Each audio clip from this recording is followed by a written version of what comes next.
if you're someone like me who has, for the majority of their life, lived in a place like Southern California, where it's hot and dry basically 11 months of the year, to going to a snowy, icy place such as northern Japan can be quite a challenge. An exciting one, but a challenge nonetheless. So if you're the type of person who I was when I was 24, maybe this video will be helpful for you. So right from the start, let me lay out a hard truth, some pros and cons about living in a snowy, wintry place. So the hard truth is that winter is expensive.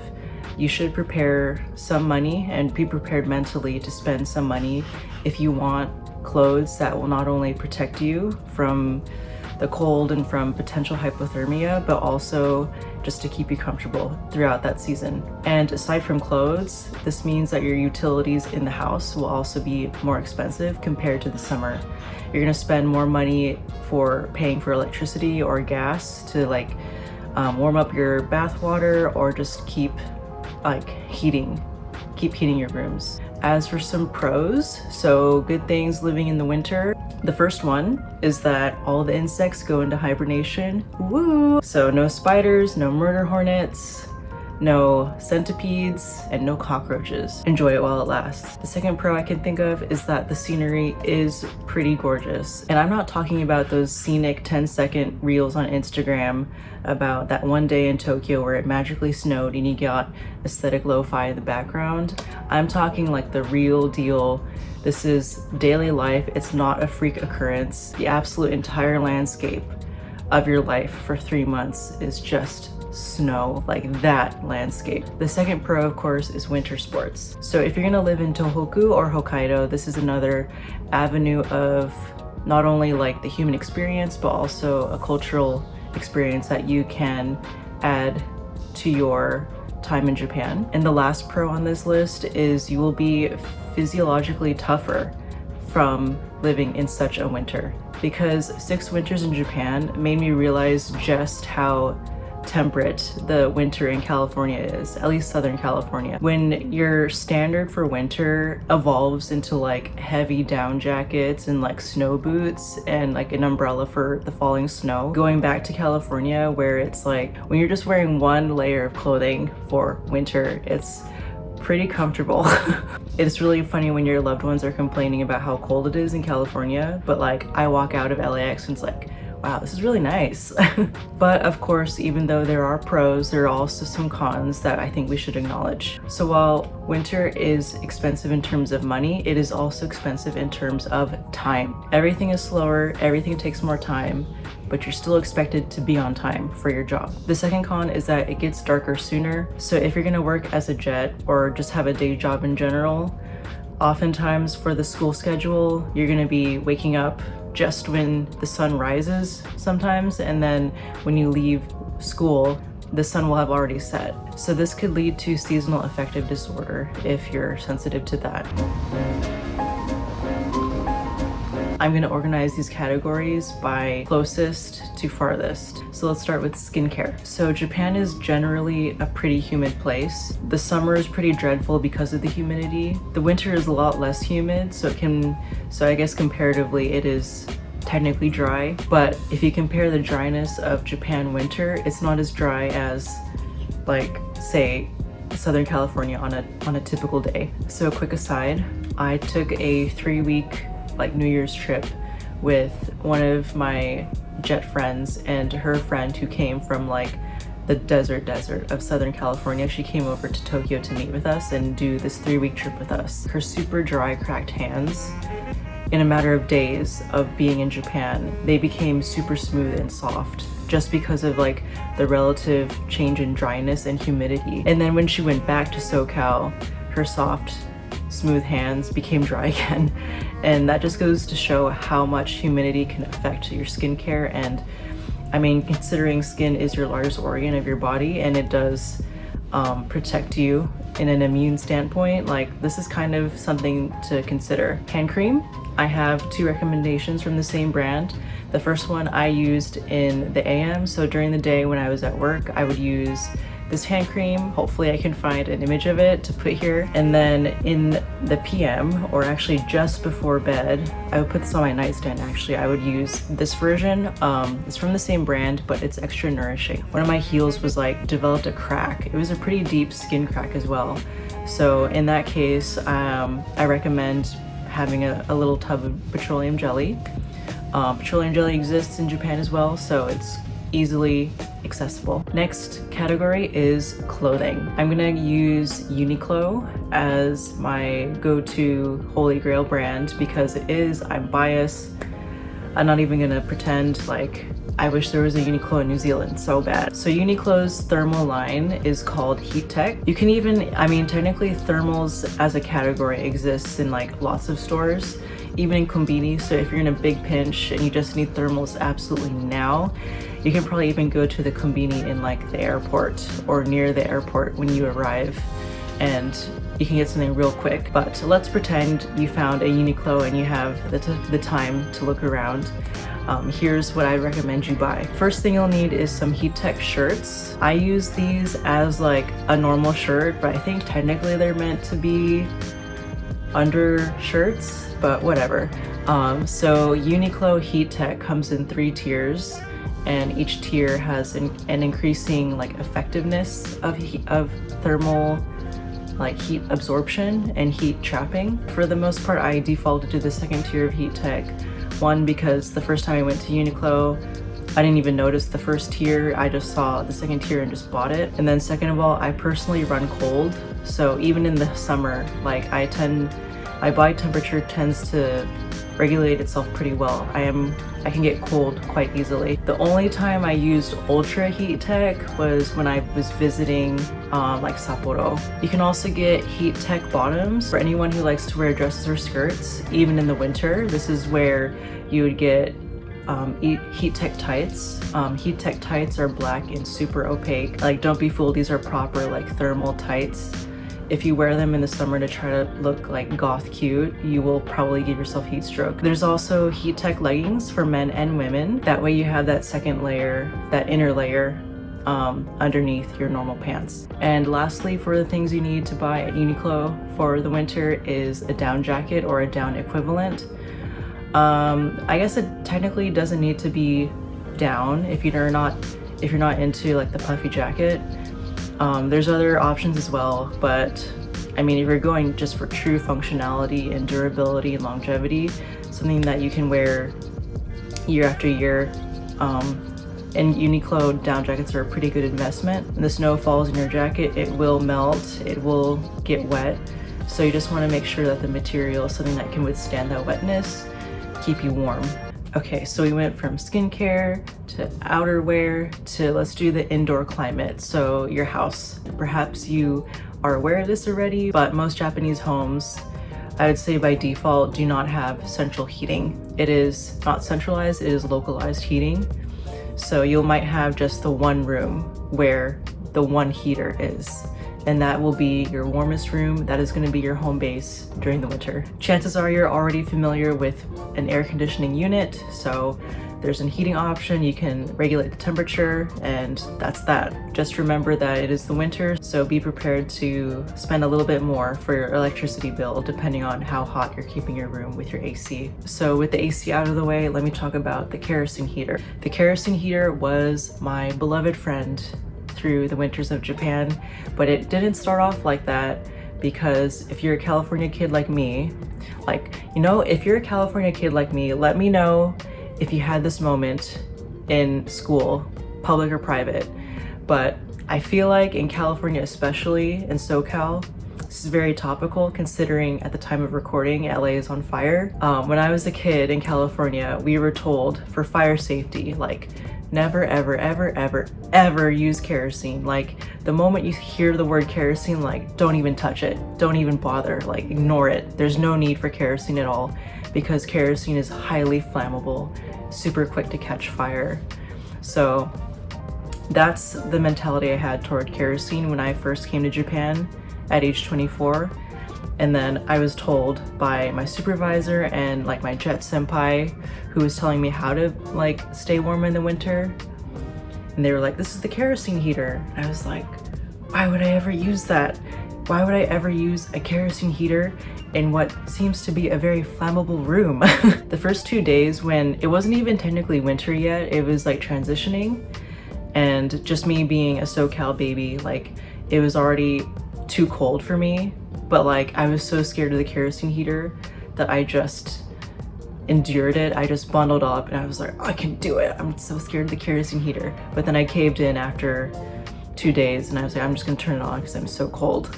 So the kerosene heater itself, there's like the heating machine, and then there's a tube that connects the machine to a metal tank where you store the kerosene. So if you're someone like me where the apartment doesn't have an AC, it has a kerosene heater, instead of like your electric bill, well, there's the electric bill that's used for the actual heater, but you also need to buy kerosene from your local gas station or your local kerosene supplier. So this is something that you'll have to probably purchase like every 1 to 2 weeks, depending on how quickly you're using your kerosene. I had these red like polyurethane, these red plastic tanks that I would set on my door because I was on the 3rd floor and I was like, I'm not gonna haul 10-pound tanks of kerosene up and down my stairwell. So I think like it was like 30 liters of kerosene was about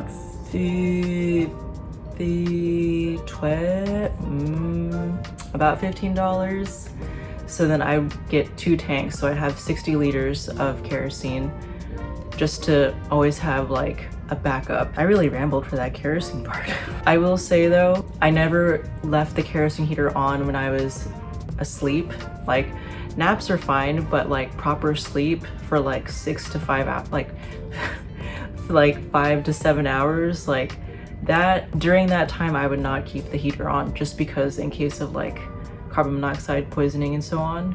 So another thing you might have in your house to stay warm is the kotatsu. So these are coffee tables that have liftable tops where you can place a blanket specifically made for kotatsu use. Not just any blanket, be careful about that. So you put these kotatsu blankets on top of your kotatsu table, you put the liftable top back on, and then there's a heating unit underneath the table, and then you turn it on and it's super warm. It's a great place to sit, great place to fall asleep under. Yeah, and while you're in the business of buying blankets, make sure you have a really heavy duty duvet. I'd say like a down duvet and fleece pajamas are like the ultimate combo for bedtime in the winter. You might even be a little bit too hot. Another aspect of everyday life to consider is your laundry. So Japan by default do not carry drying machines. You're usually gonna have like a back door or a balcony where you will hang your laundry. In the winter, I mean, apparently you can dry your clothes in like the cold climate winter, but I think a better idea would be to dry your clothing indoors. If you're in a super traditional like Japanese style apartment or house, most likely have shelving, which can be conveniently used as a place to hang your hangers and your clothes. The best place to probably hang your clothes will be in that same room where your heating unit is.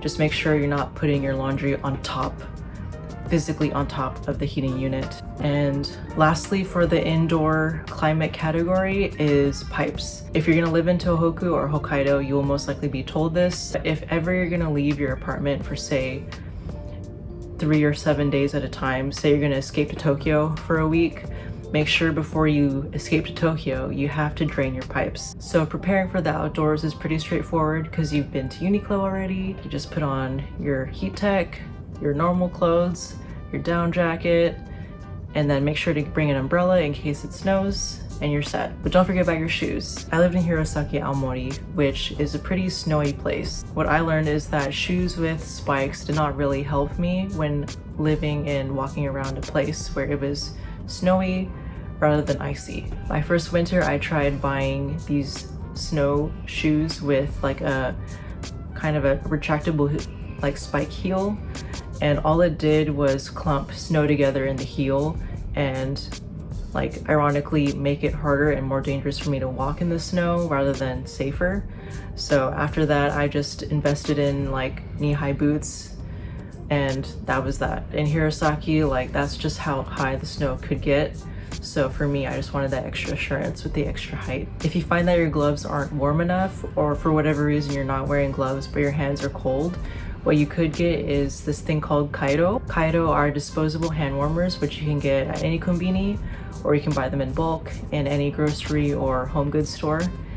You just take them out of their packaging, kind of squish them up a little bit to activate them, and you can have this little hand warmer for up to like 6 to 12 hours depending on what type you get. Aomori Prefecture in particular is said to be one of the snowiest places in the world, if not the snowiest place. As a pedestrian outdoors, you do want to be a bit more mindful about your walking because there is a greater chance of slipping. There's so much snow for the city to clean up and tidy, is that what they'll do with the snow plow is create like these trenches essentially of snow so that the pathways for pedestrians will be clear and walkable. But in doing so, these trenches create massive like small hills essentially. Piles of snow may be high enough to completely conceal you from a driver. So that's just something to be aware of as a pedestrian. Which brings me to the car category. So I was a pedestrian for 3 years in Japan, and then I bought a car, did a mix of both walking as a pedestrian and driving in the winter. So aside from that whole safety blind spot thing I mentioned just now, here are some things that you should prepare for as a car driver. Remember that one of my cons that I mentioned earlier in this video is that in the winter, everything is slower, everything takes more time. This especially applies to you. Be ready to wake up earlier just to shovel snow. You might need to unearth your car from the snow and also clear a path for it to be easier to leave your parking lot. It was a huge pain in the butt at first, but I actually came to enjoy it. 30 minutes of pushing and pulling first thing in the morning was pretty invigorating. And before you leave for work, you should accommodate extra time for your car to heat up. So that's another 5 to 10 minutes to take into account in your new winter daily routine. It might be a good idea to buy your own like transportable mini shovel that you're just gonna keep in the back of your car, jumper cables, and obviously snow tires. So you'll have 2 sets of tires, one you'll use for the summer or like any other time of the year, and then you're gonna have your snow tires, which are built a little bit different, and they make a difference. So let's talk about some fun stuff like travel and sports. There's skiing and skating. If you live in a place like Aomori Prefecture, the kids there basically grow up learning how to ski or skate. I actually learned how to ski because every year my school would take the freshmen to the nearby mountain to learn how to ski. It was like actual ski class for a day, and that's how I learned how to ski. Onsen, oh man, onsen when it's cold is great. I know, like, as culturally speaking, I know as an American it gets a little bit, it can be much more uncomfortable and awkward to be naked in front of not only your friends but random strangers. But for me personally, I got over it very quickly. I mean, at the end of the day, we're all just here trying to get clean and comfortable, so you're not here to like stare at people, but maybe you are. But yeah, try onsen, genuinely, like try it. And for travel, it's always a great idea to visit Hokkaido. In Sapporo every February they have like their snow and ice sculpture festival. That's the place where I had to absolutely wear ultra heat tech for sure, and even then, it was so cold that there were times where my group and I, like, we had to stop and take breaks at a konbini just to like get warm again and then go back out. So it's pretty tough, like physiologically, I guess, but it's still really cool to be there and just make the most of what the season has to offer. And lastly, just some quick mental tips and advice. The days are shorter in the winter, so to keep the seasonal affective disorder at bay, just make sure to keep some hobbies. Pick up indoor hobbies, especially ones that you can do with friends. Maybe some Mario Party, maybe some Super Smash. I personally had a friend in like the neighboring city where I lived. He and his wife would host like Magic the Gathering for the afternoon every Saturday. So I would get all bundled up take a train for 30 minutes and then trudge through the snow for another like 15 minutes to their house. But then like there'd be a bunch of us all together, warmed up, and like getting really excited and into Magic the Gathering for the afternoon, and that was really nice. Having all 4 seasons in Japan is a pretty great experience, especially compared to the super hot and the a lot less hot seasons of Southern California. Winter will make spring just that much more amazing, and the more winters you endure, the tougher you'll be.